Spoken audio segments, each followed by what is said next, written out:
Hi everybody. I was asked a question about the Stygian Touch. Why it's actually ranked so high? People mentioned that the range is very short, the AoE is very small, and special attack ends with your retreating back, which costs you time to close the gap. So yeah, I will answer all that so you understand. There's more to it to this weapon, and of course it depends on playstyle, but I think this is the way this weapon is meant to be played, and this is why I adapt to use it. So let me explain. So first we'll start with the AoE, right? With the attack, right? Let's just execute it. So as you can see, it's actually not that small. I mean, if you there are several enemies, especially if you need to deal with several enemies being aggressive towards you, they can come close to you, you'll hit them. It's not like it's very, very small. It's not like the Holy Embrace, but it's very useful. So it's decent. Of course, when they're range enemies, you won't actually use it, right? You're going to use something like, maybe a weapon, switch to a second weapon that has range, or you're going to throw something, or you're going to use a spell. Of course, this is not relevant. Now, AoE is not the most important thing in this game, as you'll be dealing with single enemies most of the time, and even then you can single them out.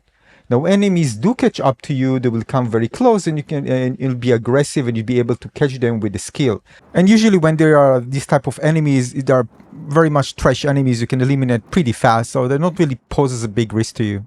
Now, the combo attack damage is very high. You can even use it in a bit more defensive stance, in quotation, because it allows you to close distance on enemies and still hit some of these hits. Well then, alright, I need to be very close and put those hits. I can be a bit far and still execute it, and I put some of these hits in because I'm moving forward and closing distance. And sometimes it's important because if you time it right, you won't actually get the attack of the enemy if you're too close, gives you an advantage. At least you're going to put some good damage in.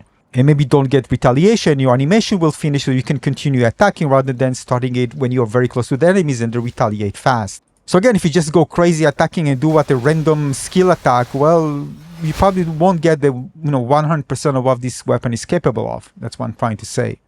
Now, another advantage, and I really enjoyed it because I'm playing it right now, is using the Seal of Executor. Basically, because of this fast attack, it allows you to actually gain health while you're actually eating enemies, whether it be the regular attacks or the skill attacks. And because you have several of them, you benefit from that, and it's attacking pretty fast, of course. This is, of course, compared to a weapon that attacks slowly or have a skill that just a single attack. And this is actually where the retreat can really shine, because you get health and you can retreat back, and if you play a bit more defensively and you want to kind of gain health while actually executing the skill and getting even the mini stagger for it, and this, of course, if you get the mini stagger, as you explained before and I explain again in a moment, you'll be able to benefit even more than that because you can get your health back without actually using healing potions. So if you consider, again, not just bosses, but traversing through the world again, and you don't basically need to heal by using this if you're playing just a bit defensively. Now, another little thing, and this is true to other weapons, but not all of them, that because you have kind of a bit of traversal to do when you attack, you can actually change your direction while doing so. You don't just have to go straight.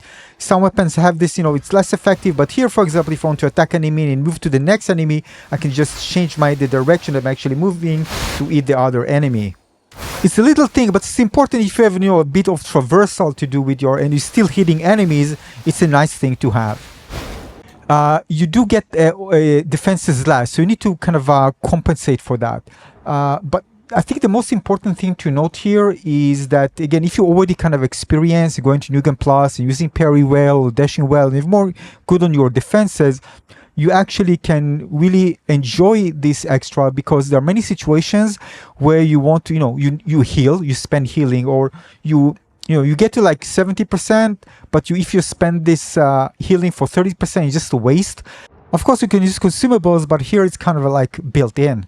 And you get it fast by just hitting enemies. You don't need to wait for it to regenerate by just hitting. And if you increase, it actually scales with the healing because it's by percentage. If you get more healing, if you go crazy to the 70s, for example, you really benefit from it because you can just fill it up. In case you get hit, you're going to fill it up more. You don't need to use healing for that. You heal by just hitting enemies. Also, by the way, Fatal also heals. Fatal Strikes also heals. So, and you get there fast with this type of builds using this weapon, so you can also heal by using that as well. Yeah, so when you are high on HP, you can actually just go back and forth even when getting hit. So it scales so well. And it's very good again because of that in New Game Plus. Of course, at any point you can use healing if you like. I'm just demonstrating kind of an extreme situation. Now the seal will also give me the 30% healing when I do the Fatal Strike. So you can get ready for the next stage with it. Now you need to understand there's a great synergy here because as I mentioned before, again, you want to be, or maybe I'm going to mention afterward, I actually cut the video just to answer this one. You're going to be aggressive with this build, so you're going to enter, preferably, getting the chance to get the piercing while you're actually executing to get the mini stagger. But it's now less of a problem for you because you're going to heal like crazy while actually executing, kind of nullifying part of the damage or even getting extra. So it's kind of when you have the high risk, high reward situations, it's actually less risky to do so because you get the extra heal while you're executing these type of combo attacks.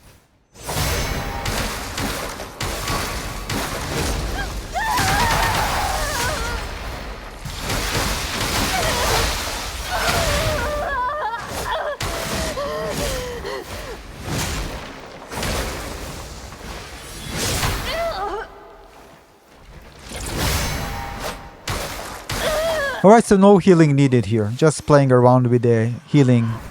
And of course you need to get a bit more defenses with seals, of course, as I mentioned. Now this weapon is all about staggering enemies, whether it's a mini stagger causing the piercing that causes also a mini stagger. Also, if you're using a long side parry, it's nuts. It has 8 attack combo. This is why it's balanced to kind of retreat because it's so powerful. It allows you to cause a mini stagger when you just hit. Of course, it allows you to further accumulate stagger damage. And then if there are enemies in a group, again, some of them will also get staggered, at least by one of these attacks, most probably. And this, of course, can lead to more damage as more piercing damage accumulates, which eventually leads to higher extra damage. So you're also less likely to get hit, and when you're less likely to get hit, you're going to deal more damage because the sync rate is reduced less compared to if you, got hit.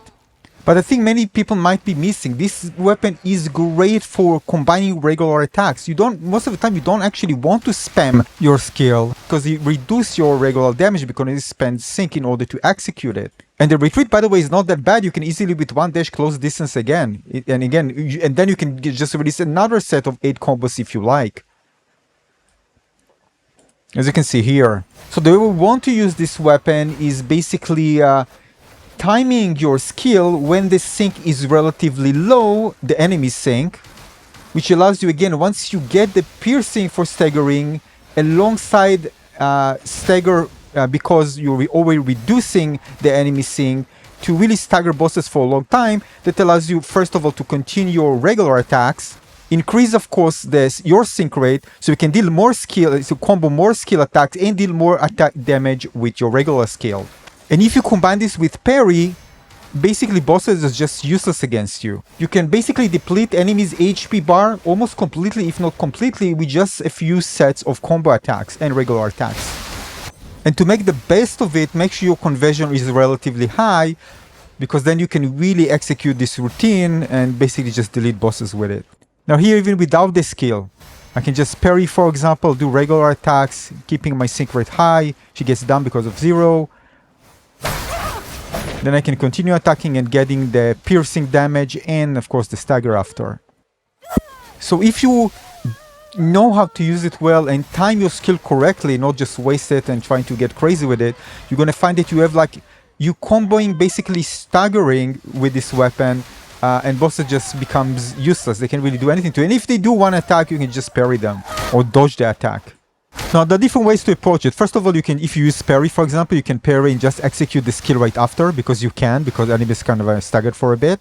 Or you can use it to build your meter because enemies will be at 50% when they recover. And then again, all you need is just even one parry in order to reduce their sync rate. And then execute a skill which will stagger them most likely.